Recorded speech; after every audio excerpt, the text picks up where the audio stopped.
It's a crucial few days for the man whose supporters say is already becoming more presidential, showing exactly the kind of persona he would bring to the top job. His opponents say violence at his rallies proves his unsuitability. I've been in New York, the place that made him, talking to influential people who know Donald Trump. In a moment, we'll hear from a fervent supporter. First, let's hear from a woman he mentions when he's challenged about his attitude to gender equality.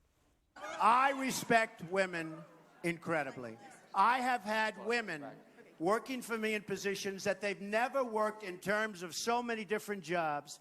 I had a woman who was in charge of the building of Trump Tower many years ago, before it was even thought, before anybody would have even thought of it, and did a fantastic job. Well, that woman, who was indeed the chief engineer on Trump Tower, the building on Fifth Avenue where he launched his presidential bid, she has a name, Barbara Rez.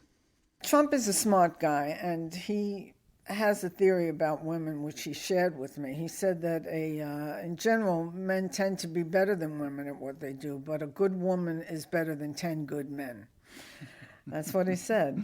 And he felt that I had what he called the killer instinct, which I did. I mean, I had a survivor's instinct, which is really not very different from a killer instinct, because to survive, sometimes you have to be killed. You have to kill. So what kind of things, then, that you had done attracted him to you? For one thing, he saw that I worked in an all-male atmosphere, and that I was able to hold my own with the men, because they were very tough men. Donald and I on Trump Tower used to have knock 'em down, drag 'em out fights. I mean, we really, went at each other. But really? Oh, yeah. Shouting, both of you? Yes. And I loved it. I loved that job, and I loved the relationship I had with him, even though he was very tough to work for, and he could be very hard on you. How did you fall out with him in the end? We had a good relationship, and then I wrote the book. And I sent him a copy of the book. And I thought he would like it, because I think the book presents him as being somewhat larger than life, and it shows that he gets very angry and things like that, but I thought it presented him in a pretty good light. And I ran into him at a funeral, and I saw him, and I tried to talk to him, and he wouldn't even talk to me. He was talking, I was with someone, he was talking to the person I was with, and criticizing my book, and criticizing me, and, I tried to get a word, and he wouldn't even talk to me. He was very, very nasty to me. So that was the last I had to do with him, until he started going around on these stump speeches talking about how great he's going to be for women. And as an example, I hired a woman to be in charge of Trump Tower. So I thought, But did he call you before he started using you as an example? No, he didn't call me. And worse than that, he never gave my name.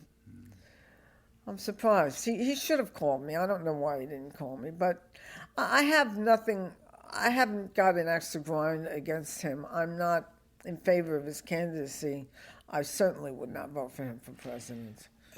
And you can sort of separate out two things then. It's whether you're not in favor of him being president because of his policies, or whether you're not in favor of being president because of the way he is as a person, which would be a different thing. Which of those, or is it both, perhaps? It's both.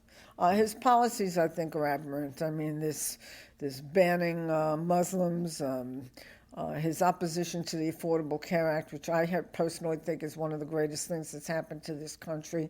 As far as being qualified, in my own opinion of what I know of him, I don't think he has the temperament to be president. I think he's very impatient. I don't think that he takes advice from people. I'm not sure that he'll surround himself with the best people. I think he may surround himself with people that follow his ideologies, and I think that would be a bad thing. I certainly don't think Donald, with the way that he carries on, and he's kicking and he's beating the S out of people, and all this stuff. No, that's not presidential. That's a hooligan. That's a bully from the neighborhood, and that's not who you want to be president of the United States. But you've seen him up close, and you do know, don't you, that he has something that it does take to be president, and that is that incredible drive, I suppose. He's got incredible drive. He's got incredible self-confidence. He is the best salesman I have ever seen in my life. He is the best promoter that I've ever seen. He could sell ice to the Eskimos in their coldest winter. He is really a master at that.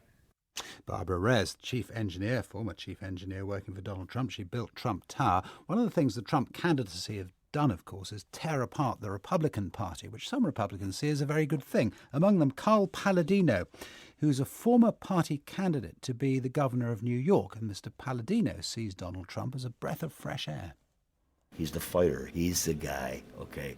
He's going to fight it out, and if they knock him down, he'll get right back up. He'll fight it out, and they knock him down, he'll get right back up, and he knows battle, okay? He's done it all his life.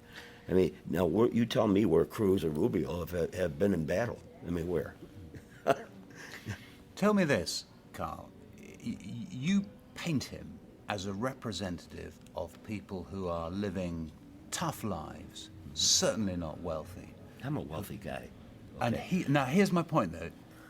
He has always been a wealthy guy. Yeah. He lives amongst wealthy people. When he built Trump Tower in this city, he filled it with wealthy people. Don't lose sight of the American hang on dream. A second. How does that translate to knowing the lives of these people and properly representing them? Those basic qualities, trust, strength, been there making executive decisions, has actually signed the front of a paycheck, has created jobs.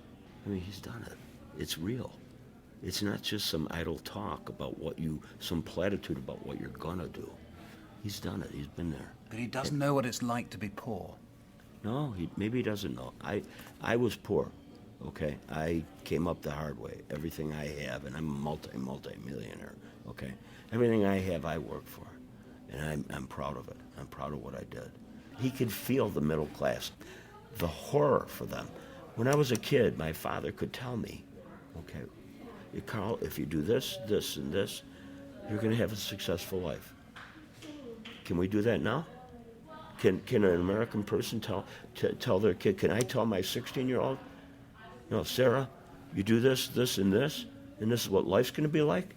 That's the loss of hope. That's the loss of confidence in the future. This government is so far afield. I'm talking about Republicans and Democrats, okay? The Republican leadership stinks in this country.